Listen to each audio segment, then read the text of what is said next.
सब्र का फल मीठा होता है। आपने इस मुहावरे को जरूर सुना होगा। चलिए आज हम इस कहानी से जानते हैं कि इसका मतलब क्या होता है। इस कहानी में बताया गया है कि तारों को कैसे ईर्ष्या का भाव उत्पन्न होता है और श्री नारद मुनि उनको कैसे इस मुहावरे का अर्थ समझाते हैं। यह अत्यधिक सुंदर और प्रेरणादायक कहानी है। आप इसे पूरा जरूर सुने।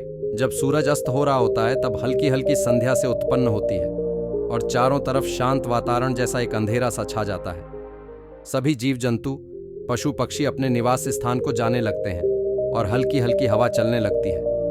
हम जब आसमान की ओर देखते हैं तो सूर्य अस्त होता रहता है। तभी आसमान में तारे टिमटिमाने लगते हैं। कुछ तारे अत्यधिक चमकीले होते हैं परंतु कुछ कम चमकीले होते हैं। अधिक चमकीले वाले तारों पर हमारी नजर जल्दी पहुंचती है परंतु कम चमकीले वाले तारों पर हमारी नजर बहुत कम ही जाती है। इसलिए हम उन पर ध्यान नहीं दे पाते और उनकी सुंदरता फीकी पड़ जाती है। परंतु उन सब में से एक ऐसा तारा होता है जो अधिक चमकीला होता है, जिसके आने से पूरा आसमान जगमगा जाता है। वह इतना सुंदर और चमकीला होता है कि उसके जगमगाते ही लोगों के चेहरे पर खुशी आ जाती है। उसे हम स्वाति नक्षत्र के नाम से जानते हैं। अत्यधिक चमकीला और सुंदर होता है जिसके आने से लोग खुश हो जाते हैं। इसीलिए बाकी के नक्षत्र स्वाति नक्षत्र से ईर्ष्या करते हैं और अपनी इस ईर्ष्या की कथा को श्री नारद मुनि को बताते हैं। नारद मुनि उन सभी तारों को समझाते हुए कहते हैं कि देखो, जो भी सब्र करता है उनकी कीर्ति संसार में होती है और मुझे प्रतीत होता है कि आप लोगों में धैर्य नहीं है। इसीलिए आप लोग संध्या काल में होते ही तुरंत जगमगाने लगते हैं। लेकिन स्वाति नक्षत्र अत्यधिक समय के बाद आसमान में निकट आता है, तभी उसकी प्रतिस्पर्धा इतनी अधिक होती है। तभी सभी लोग के चेहरे पर मुस्कान आती। इसीलिए कहा जाता है कि हमें सब्र करना चाहिए क्योंकि उसका फल मीठा होता है।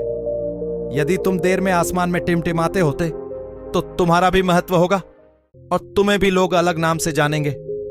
नारद मुनि द्वारा समझाई गई बात सभी तारों को समझ में आ गई। सब्र का फल मीठा होता है, यह बात हम सब जानते हैं और इसे हम लोगों ने महसूस भी किया है।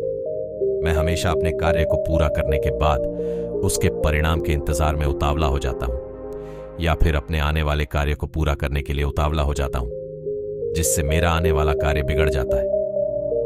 परंतु मुझे ऐसा नहीं करना चाहिए। मुझे सब्र करना चाहिए उस परिणाम का या उस आने वाले कार्य का, जिससे मैं उस कार्य को अच्छे से समाप्त करूं और उसका परिणाम भी अच्छा हो। हम जानते हैं जल्दी में लगाया हुआ निशाना हमेशा अपने गोल से बाहर जाता है। हमें धैर्यपूर्वक उस निशाने को भेजना चाहिए, तभी हमें जीवन में सफलता मिलेगी। हमें किसी भी कार्य को धैर्यपूर्वक करना चाहिए, तभी सफलता के दरवाजे खुलते हैं।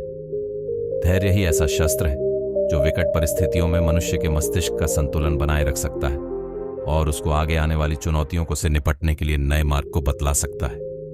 बड़े बड़े महात्मा और महापुरुषों के द्वारा भी बताया गया है कि हमें भी किसी कार्य में सफलता पानी है तो उसे चिंता मुक्त होकर करना चाहिए और सब्र रखना चाहिए।